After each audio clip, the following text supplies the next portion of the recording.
Assalamualaikum and hi everyone. So we will continue with the third part of introduction of organic chemistry. So kita akan sambung dengan types of reaction. So there are 4 types of reaction which is elimination, rearrangement, addition and substitution. So kita akan go through yang the first one dulu which is elimination. For elimination, macam yang namanya elimination, maksudnya melibatkan elimination of atoms lah. So, kalau kita nak tahu type of reaction, kita kena compare the reactant and the product. Okay, apa jadi pada produk selepas tindak balas? So, for elimination, dia akan melibatkan loss of atom. Ada atom yang hilang. And so, usually dia akan result in the formation of double bond. Okay, formation of double bond. Tak kisahlah sisi double bond ke, sisi double bond O ke, so akan melibatkan formation of double bond.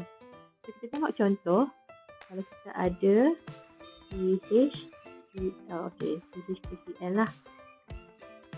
Okay, so lepas tindak balas, dia akan jadi CH3, CH2, CH2, double bond, CH2. So kat sini kita dapat tengok ada atom yang hilang. Pada carbon ni asalnya ada 3 H. Okay, kalau kita kira secara keseluruhan pun asalnya carbon ada 2, hydrogen ada 5 and Cl ada 1.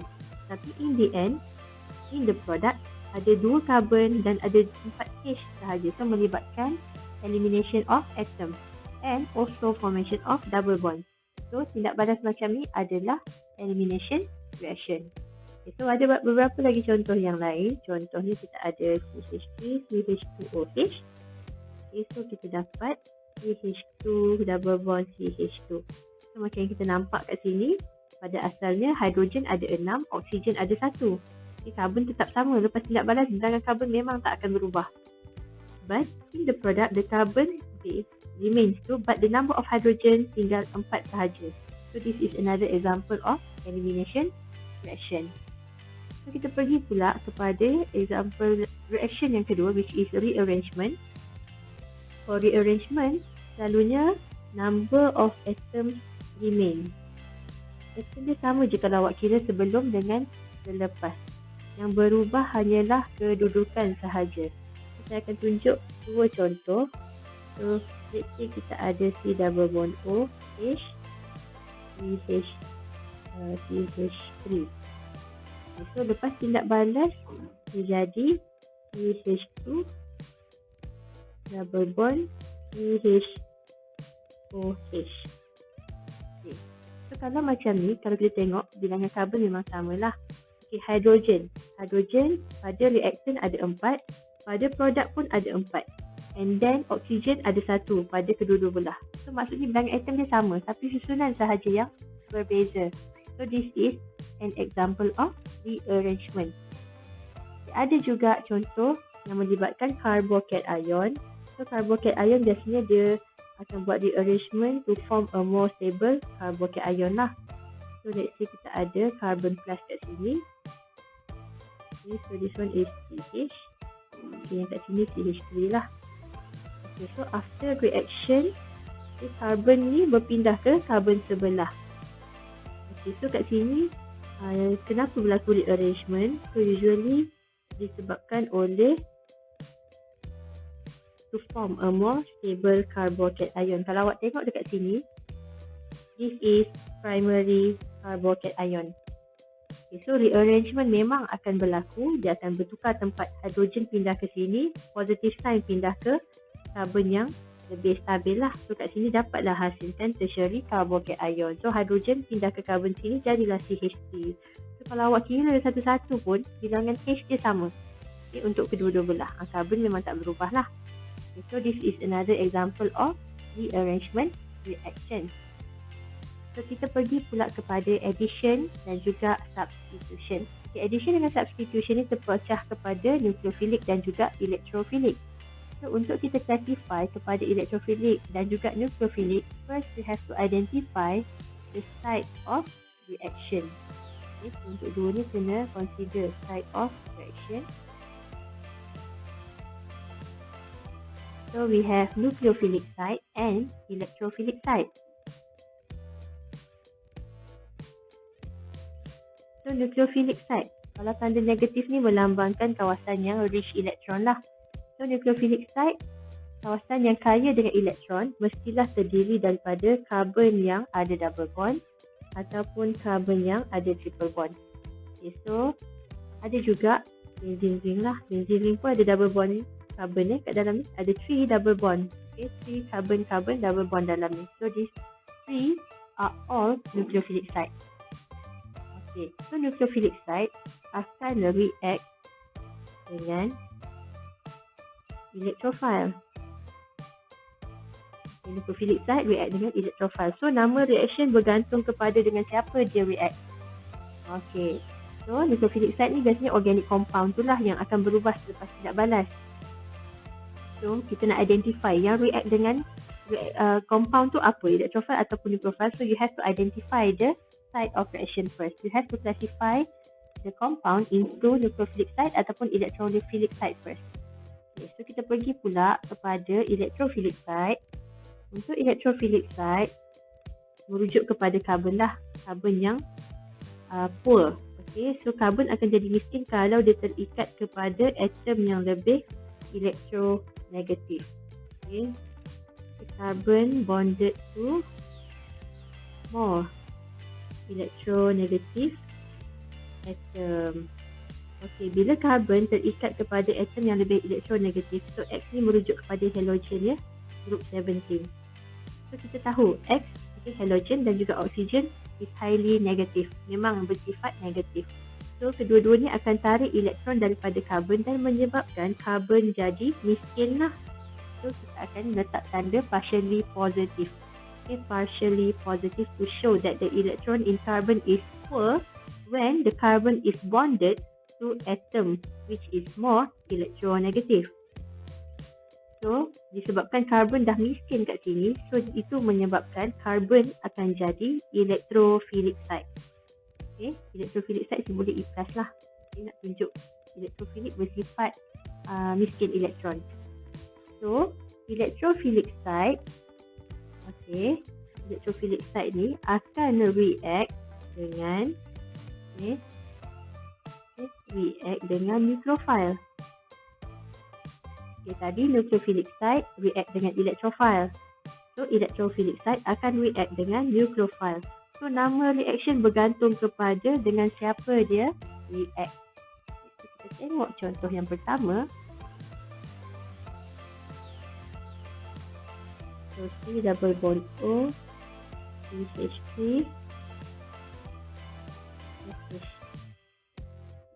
okay, so kita letak reagent. So dapatlah C double bond O, Cl, CH3. Okay, so kita kena identify dulu perubahan tu berlaku kat mana. So macam yang awak nampak, kawasan ni dengan ni tak berubah. So yang berubah OH dan Cl. So perubahan berlaku pada carbon ni lah. Okay, this part here, carbon is attached to oxygen which is more electronegative. So menyebabkan carbon ni akan jadi electrophilic site. So maksudnya Cl yang akan gantikan OH tu adalah nucleophile. Okay, so kalau kita tengok kat sini, kita boleh nampak lah this is substitution not addition reaction, sebab kita keluarkan OH, Cl akan masuk. Okay, so itu adalah substitution. So since nucleophile replace the position of OH, maka nama reaction ni adalah nucleophilic substitution. So that's for the first one. Okay, now let's go to other example. So let's say we have a benzene ring plus Cl2 FeCl3. Okay, reagent ni awak tak payah tahu dulu, nanti awak akan belajar kemudian lah untuk reagent bagi setiap chapter Cl. Okay, so kalau kita tengok kat sini, apa yang berlaku selepas tidak balas? Okay, perubahan dia. Okay, so asalnya dekat setiap karbon ni ada H ya. Setiap karbon ni akan ada satu H sahaja sebab dia dah ada double bond dalam ring. So after the reaction takes place, as we can see here, one of the hydrogen is replaced by Cl. Okay, so kat sini kita boleh nampak lah that the name of reaction is substitution. Okay, so untuk kita identify whether this is electrophilic substitution ataupun nucleophilic substitution, okay, so you have to identify the site of reaction takes place tu dulu. Okay, so tindak balas tu berlaku pada kawasan benzin ring lah kan, sebab H ni dekat benzin. Okay, so this is nucleophilic site.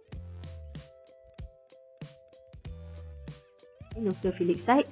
So maksudnya Cl yang akan gantikan kedudukan H2 akan jadi electrophile. So nampak tak beza kat atas dan kat bawah? Yang kat atas tadi Cl juga yang masuk tapi namanya nucleophilic. Okay, tapi yang kat bawah ni Cl juga yang masuk tapi namanya electrophilic. So that is why kita tak boleh nak identify based on apa yang masuk, tapi kita kena tahu dulu site of reaction so that kita tahu yang takes place tu nanti nucleophile ataupun electrophile. So untuk yang kat bawah ni, since electrophile, substitute the position of H kat sini, maka the name of reaction is electrophilic substitution. Okay, so step 1, kenal pasti dulu site of reaction, tempat berlakunya tindak balas tu. Barulah kita tahu yang nak masuk tu nanti electrophile ataupun nucleophile. Okay, so itu untuk jenis substitution. So kita tengok pula contoh untuk addition.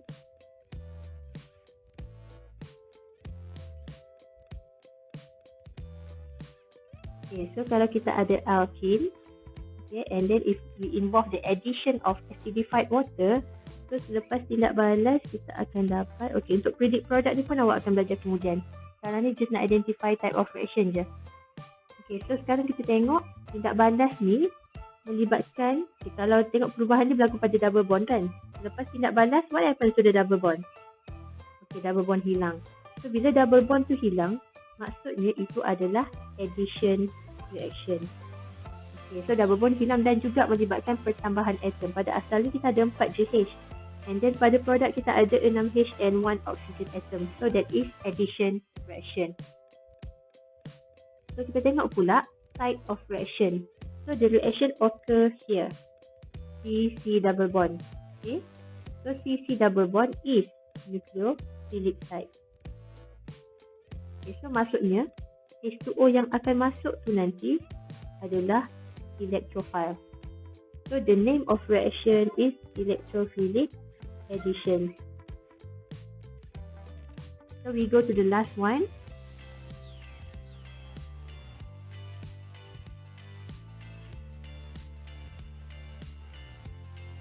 So using the same reagent, kita guna H2OH plus juga, tapi kita akan dapat nama tindak balas yang berbeza.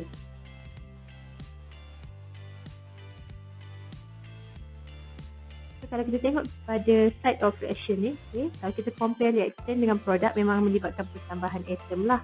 So memang awak akan dapat identify that this is addition reaction. Okay, so reagent dia sama je, tapi site of reaction dia berbeza. Okay, yang kat atas tadi nucleophilic site sebab CC double bond.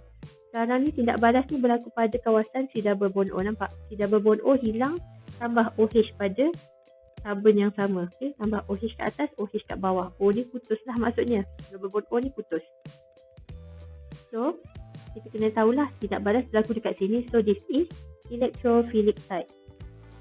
So, disebabkan this is electrophilic site, maka H2O yang akan masuk ni nanti akan jadi nucleophile. Nampak tak? Kat atas ni H2O jadi electrophile, tapi kat bawah H2O juga tapi jadi nucleophile. So, kita tak boleh nak trace the reaction based on apa yang nak masuk tu terus. Kita kena identify dulu reaction tu berlaku pada site of reaction yang macam mana. Is it nucleophilic site ataupun electrophilic site? So since this is electrophilic site and nucleophile yang akan masuk pada site of reaction, maka the name of reaction is nucleophilic addition. So hopefully this video helps you to understand better lah untuk type of reaction. So nanti pada setiap chapter kita akan highlight semula nama setiap reaction supaya awak akan jadi lebih mahir dan faham lah. Cuma ada satu sikit penambahan. Untuk tindak balas yang berlaku pada benzene ring, okay, this is electrophilic substitution. Tapi tolong tambahkan perkataan yang penting ni, electrophilic aromatic substitution. Ini adalah nama yang lebih tepat lah. Selalu kena highlight masa marking TSPM ya. Tolong betulkan semula lah, electrophilic aromatic substitution. Okay, so that's all 4 types of reaction. Hopefully it helps you to understand better on organic chemistry. So bye.